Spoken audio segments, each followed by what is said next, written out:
नमस्कार, मैं डॉक्टर संजीव गुलाटी हूँ, प्रिंसिपल डायरेक्टर नेफ्रोलॉजी और kidney transplant, Fortis group of hospitals NCR. आज हम बात करेंगे कॉमन एंटी रिजेक्शन मेडिकेशंस और उनके साइड इफ़ेक्ट्स की।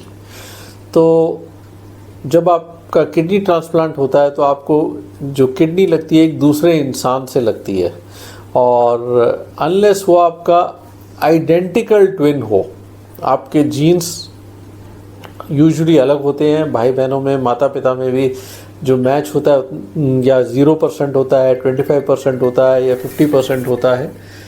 तो इसीलिए किडनी एक्सेप्टेबिलिटी बढ़ाने के लिए हमें एंटी रिजेक्शन मेडिकेशंस यूज़ करनी पड़ती हैं। इसमें एक मेडिकेशन तो हमें ट्रांसप्लांट के दिन ही देनी पड़ती है। इसे एटीजी बोला जाता है या एंटी लिम्फोसाइट ग्लोबुलिन बोला जाता है। ये दो प्रकार का होता है, एक एंटी थाइमोसाइट ग्लोबुलिन जो सैनोफी से आता है और एक एंटी लिम्फोसाइट ग्लोबुलिन जो जाइडस बनाती है, और एक तीसरा आता है जिसे हम सिमिलेक्ट या बेसिलिक्सिमैब बोलते हैं। और इन सब की कॉस्ट लगभग 1.5 से 2 लाख का एक्स्ट्रा खर्चा आता है। तो अगर ये आपके डॉक्टर और आप मिलकर डिसाइड कर सकते हैं कि क्या इसकी ज़रूरत है या नहीं है।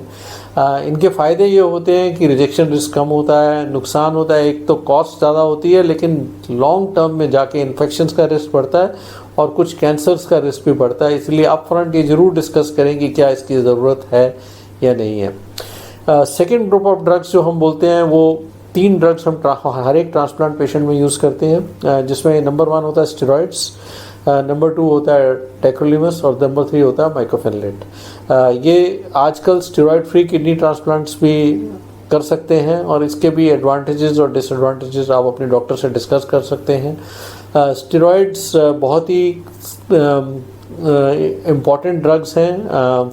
इनकी कॉस्ट बहुत कम है, लेकिन लॉन्ग टर्म में इनके साइड इफ़ेक्ट्स होते हैं। शुगर बढ़ती है, कोलेस्ट्रॉल बढ़ता है, ब्लड प्रेशर बढ़ता है और डायबिटीज़ का रिस्क भी इससे बढ़ जाता है।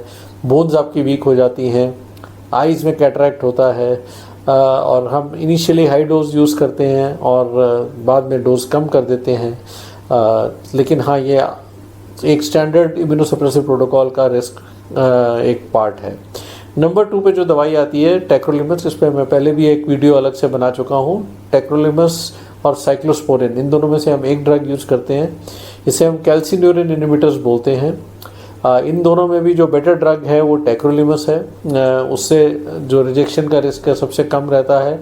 कई पेशेंट्स को टेक्रोलिमस नहीं सूट करती है, लेवल्स अचीव नहीं होते, तो उनमें साइक्लोस्पोरिन यूज़ करनी पड़ती है।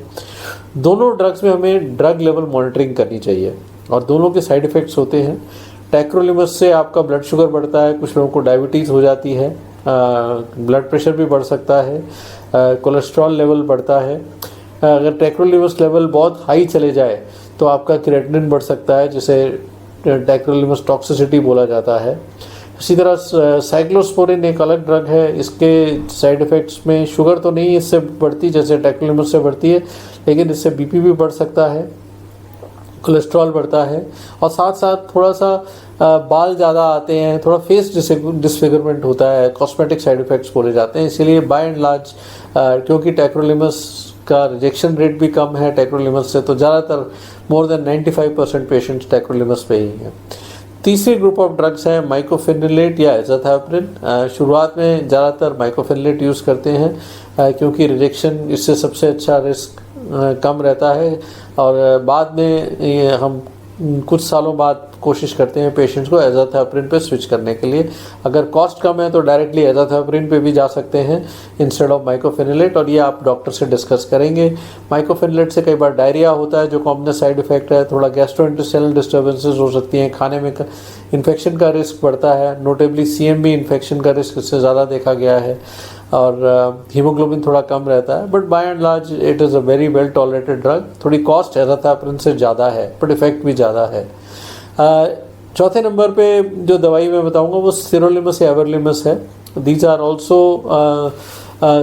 mTOR इनहिबिटर्स, और ये कुछ सिलेक्ट पेशेंट्स में हम यूज़ करते हैं जिनमें टेक्रोलिमस या साइक्लोस्पोरिन काम नहीं कर रही है या फिर क्रिएटिनिन आपका थोड़ा हाई रह रहा है, तो इनके साथ यूजली एक्नी ज़्यादा होती है। अगर इनकी लेवल्स भी मॉनिटर नहीं करें तो आपका शुगर बढ़ सकता है, आपका क्रिएटिनिन बढ़ सकता है, और आपको रेगुलर आपकी ड्रग लेवल मॉनिटरिंग होनी चाहिए, रेगुलर फॉलोअप होना चाहिए अपने नेफ्रोलॉजिस्ट से, जो इंश्योर करेगा कि जो आपकी जो ड्रग लेवल्स हैं विद इन रेंज हैं, क्योंकि अगर ड्रग लेवल्स बहुत कम होंगी तो रिजेक्शन का रिस्क होगा, ड्रग लेवल्स हाई होंगी तो इन्फेक्शन का रिस्क होता है और ड्रग टॉक्सिसिटीज़ हो सकती हैं। तो ये संक्षिप्त में समरी में हमारी एंटी रिजेक्शन मेडिकेशंस हैं और इनका डिसीजन एक जॉइंट डिसीजन होता है between the patient and the doctor. और अगर आप इस वीडियो को पसंद करते हैं तो मेरे चैनल को ज़रूर सब्सक्राइब करें। आपके पास और वीडियोस भी किडनी ट्रांसप्लांट के ऊपर आपको देखने को मिलेंगे जिसमें हमने ये दवाइयों को डिटेल में डिस्कस किया हुआ है। Thank you.